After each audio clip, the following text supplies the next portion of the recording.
On November 24, 2025, two very powerful leaders talked on the phone. These were President Xi Jinping of China and President Donald Trump of the United States. It was a very important call that could change much in Asia and the world. They spoke about many different topics. Their discussion included important trade matters between China and America. They also talked about military problems in other countries. But the most serious topic was the future of Taiwan. Taiwan is an island that has caused problems between China and America for a long time. This phone call happened a month after President Trump and President Xi met in South Korea.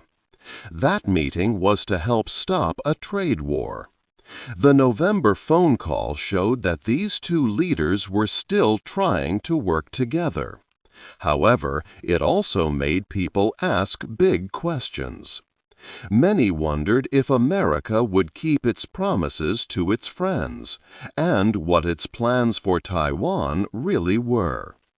President Trump is now in his second term, and his actions on Taiwan are watched closely. After the call, China told the world more about what was said.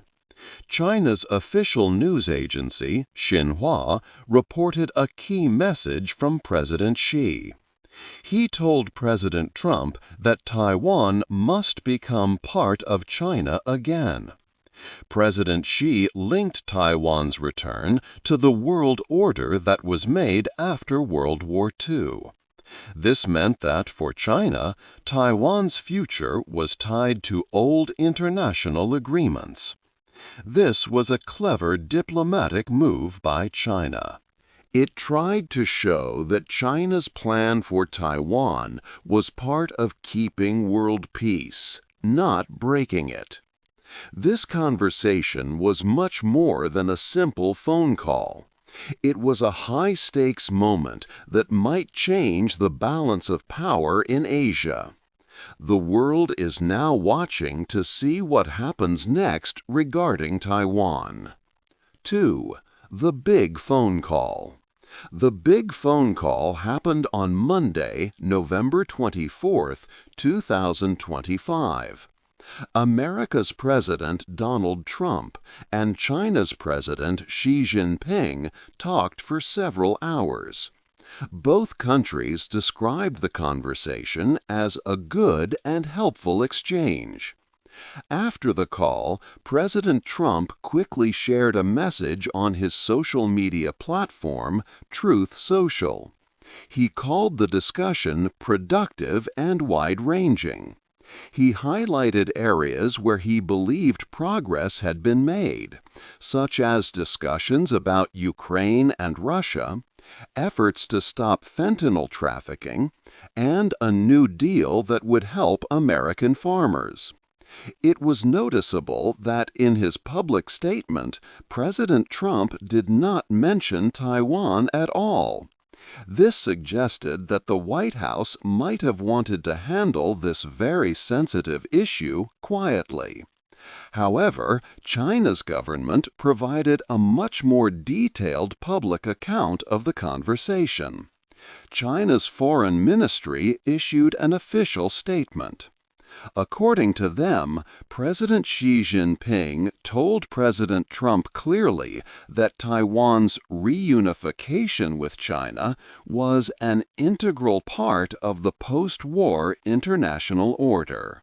President Xi explained this by saying that China and the United States once worked together to fight against fascism and militarism during World War II.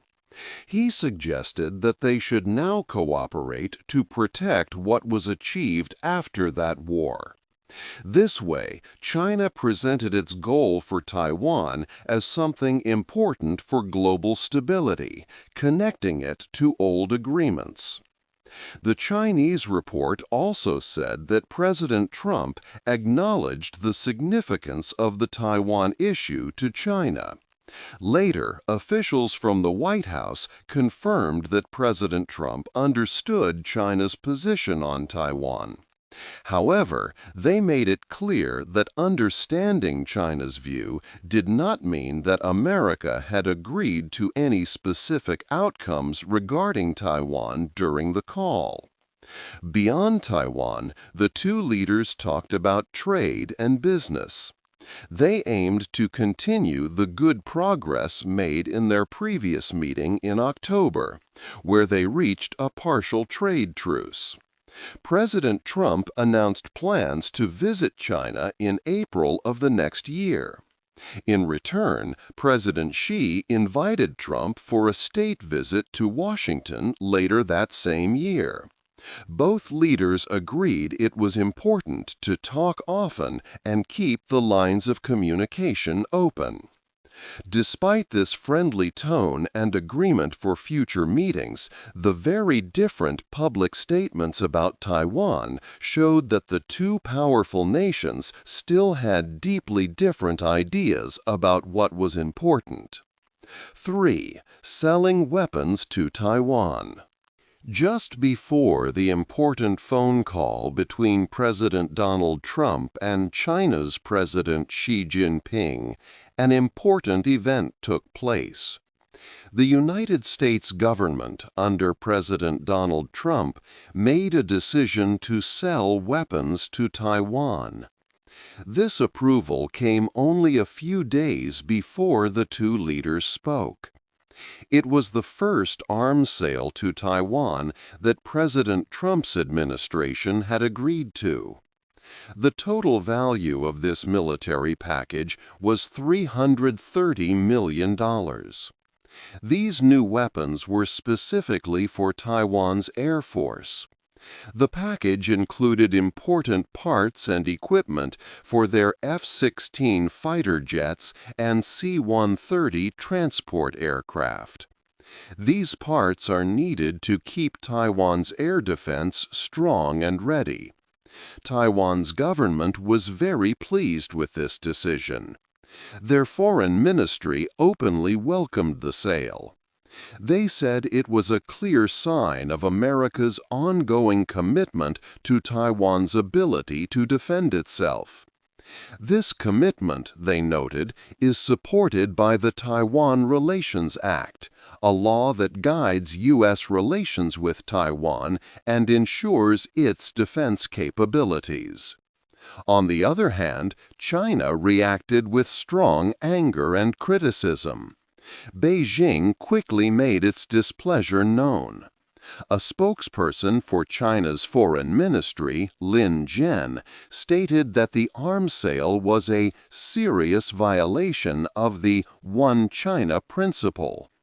This principle means China sees Taiwan as part of its own territory and not an independent country. Lin Jian also said that the sale went against past agreements made between the U.S. and China. Beijing believed that by selling weapons, America was sending a wrong signal to people in Taiwan who want Taiwan to be completely separate from China. China saw this action as making tensions worse, not better, right before the leaders' call. This deep disagreement highlighted the different views of the two powerful nations regarding Taiwan's place in the world and its future. 4. Japan gets involved. Japan got involved in the growing discussion about Taiwan. Sanae Takaichi, Japan's new leader, took office in October. Just a few weeks later, she made a very important statement in November. She spoke to the Japanese parliament, which is where laws are made. Takaichi said that Japan might use its self-defense forces to help Taiwan. This would happen if China attacked Taiwan. She explained that such an attack would be a survival-threatening situation for Japan. This phrase is important because it means a direct and big danger to Japan's own safety and existence. She gave an example. When asked if a Chinese naval blockade of Taiwan would be dangerous for Japan, she said yes. She noted that if China used warships and other military actions, it would be a critical moment for Japan. This was a big change for Japan. Usually, Japanese leaders have been careful not to speak so openly about military involvement in a conflict over Taiwan. Japan's security laws have historically limited its military actions abroad. Takaichi's strong words showed a new, more direct approach for Japan in regional security. It signaled that Japan was ready to protect its interests near Taiwan. China quickly became very angry about Takaichi's statement. Beijing, the capital of China, called the Japanese ambassador. They demanded that Takaichi take back her words, saying they were wrong. China also started to put strong pressure on Japan's economy. The Chinese government advised its citizens to avoid traveling to Japan. They also restricted some flights for Chinese tour groups wanting to visit Japan. There were hints that China might even stop importing Japanese seafood. These actions were meant to cause economic pain to Japan and to send a clear diplomatic message. Chinese official media also strongly criticized Takaichi. They said her remarks showed a return to old Japanese militarism, which China views negatively. They warned that any intervention by Japan in Taiwan matters would be seen as an act of aggression. This made the situation between China and Japan very tense.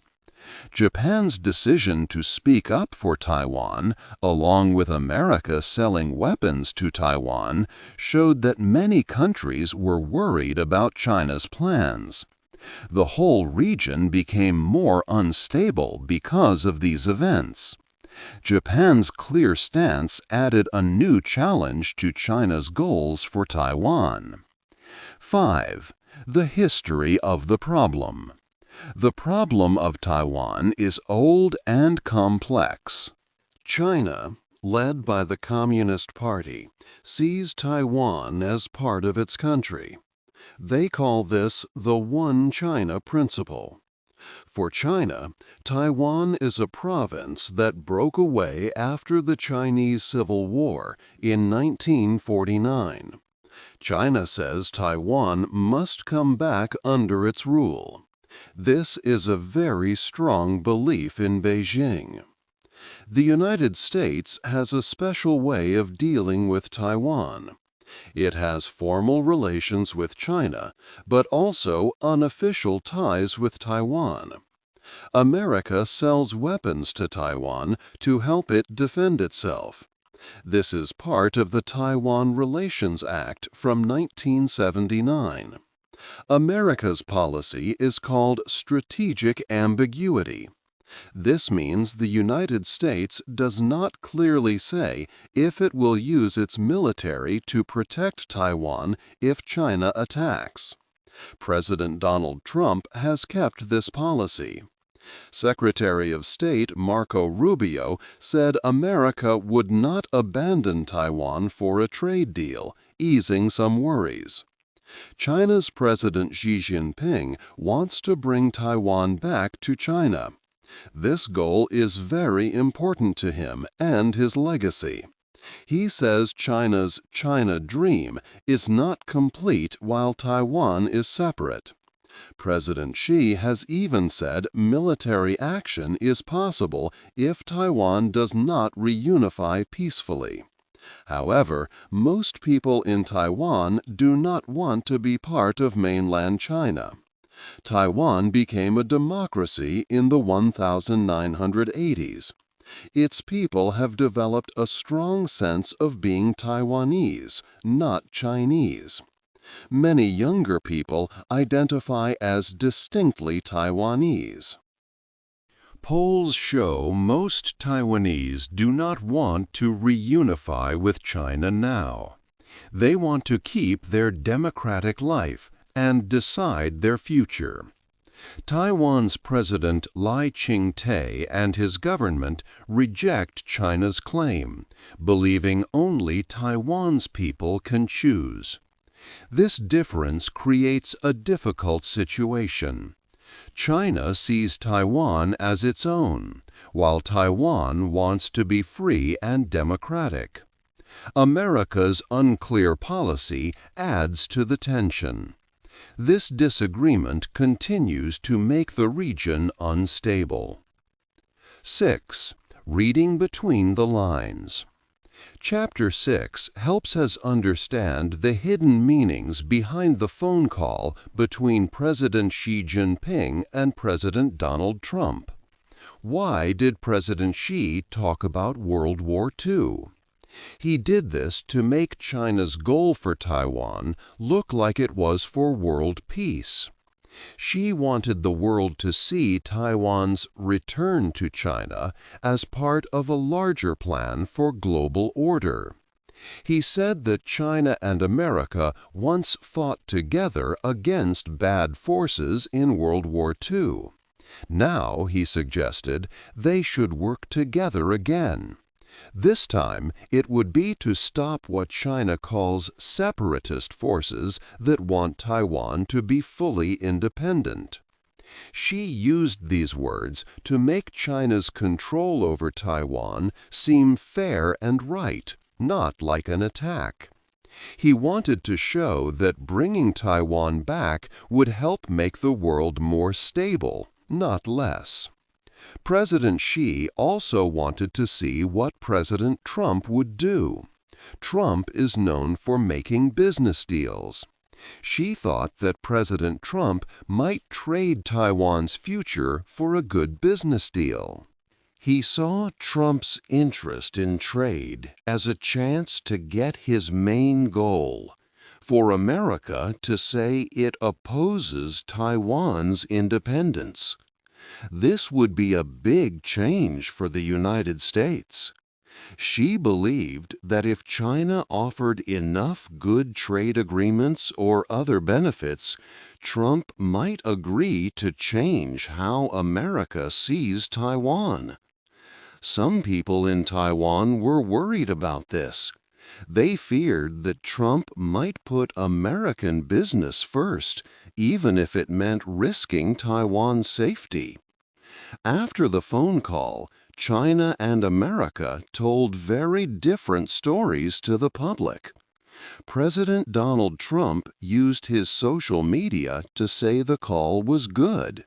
He talked about trade and other issues, but he did not mention Taiwan at all. This made it seem like Taiwan was not important in the talk, or that he wanted to keep it secret. However, China's statements were very different. China's foreign ministry shared many details.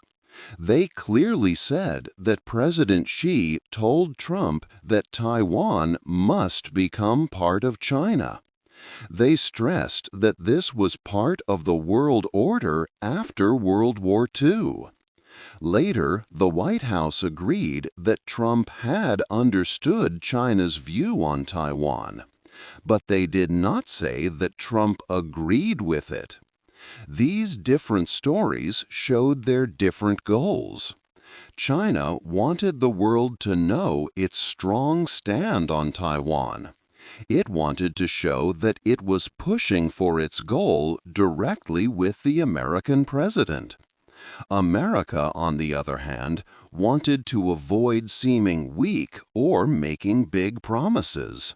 This difference in what they said showed that the phone call was not just a friendly chat. It was a complex conversation with hidden meanings, where each leader tried to get what they wanted. 7. a dangerous game. The situation in Asia is very risky for everyone involved. One wrong decision, a single mistake, could easily start a very big war. Such a war would affect many countries and people around the world. The chance for a serious error is very small, making this a truly dangerous game. President Donald Trump faces a difficult choice. He wants to make good trade deals with China. But if he makes a deal that seems to trade Taiwan's future for business benefits, it could upset America's important friends. Allies like Japan have long supported Taiwan's right to choose its own future. Japan's new leader, Sanai Takaichi, has even said Japan might help Taiwan if China attacks. If America changes its strong support for Taiwan, these allies would feel alone and even betrayed. This would greatly weaken America's standing and power in Asia. China is also watching America very carefully. If China believes that America is not strong enough or that it will not really defend Taiwan, then China might attack. President Xi Jinping wants to bring Taiwan back to China as part of his important legacy. If he sees a chance when America looks weak or uncertain, he might try to take Taiwan by force. This belief, or a misreading of America's will, could quickly lead to a large conflict. Taiwan itself is in a very hard position. It must get ready to defend its land and its people from a possible attack. Taiwan is working hard to make its military stronger and more ready. It is also using its important computer chip industry as a silicon shield. Taiwan makes most of the world's advanced computer chips. If China attacks, this would stop the global supply of these vital chips. This economic power makes many countries think twice about letting a war happen, giving Taiwan a special kind of protection. However, Taiwan also needs to be very careful in its actions. It must not do anything that makes China too angry or feels like a direct challenge. If China thinks Taiwan is moving too quickly towards full independence, Beijing might decide to act sooner rather than later, believing it has no other choice. This careful balance between preparing to defend and not provoking China is very hard to keep. The whole world is watching this dangerous game very closely. The leaders of America, China, and Taiwan are making choices that will decide the future of peace in Asia and perhaps even wider global stability. The stakes are truly high. A small mistake by any side could have huge, terrible results for everyone, changing the world forever. 8. An unclear future. The phone call between President Xi Jinping and President Donald Trump showed that the problem of Taiwan is more serious now. It became clear that China strongly wants Taiwan to be part of its country. President Xi used careful words during the call in late November 2025. He said that Taiwan's return to China was a key part of the world's order after World War II. This way of speaking showed how important this goal is for him and for China's future. He believes it is part of bringing back historical justice. President Donald Trump did not say much about Taiwan in his public statements at first. However, China's news reports said that President Trump acknowledged China's view on Taiwan and its importance. This made the future of Taiwan even more unclear. Many people wondered what America would do next. Would the United States support Taiwan strongly, or would it try to make a deal with China? The world is now waiting to see President Trump's next steps. The future of Taiwan and keeping peace in Asia depends on the choices of these powerful leaders. The risks are very high for everyone involved. A small mistake or a wrong step could lead to much bigger problems. The main disagreement about Taiwan's status did not go away after the phone call. It only became clearer and more difficult to solve. Taiwan is an island with 23 million people. Most of them want to choose their own future. They do not want to be controlled by mainland China. But China sees Taiwan as a part of its country that must come back. This big difference makes the situation very dangerous and full of tension. No one knows what will happen next for Taiwan. There is no easy answer to this long-standing issue. The conversation between President Xi and President Trump did not solve the fundamental disagreement. Instead, it showed that both sides are still trying to get what they want. Many countries around the world are watching this situation carefully. They know that what happens to Taiwan could change the balance of power in Asia and beyond. The stakes are truly high, and there is little room for error. What do you think will be the most important thing President Trump does next about Taiwan? Hey there! Just a second before you go. If you learned something new today, please give this video a like, write your thoughts in the comments, and subscribe to the channel. It only takes a second, and it really, really helps to create even better English videos for you. Your support means the world. Thank you.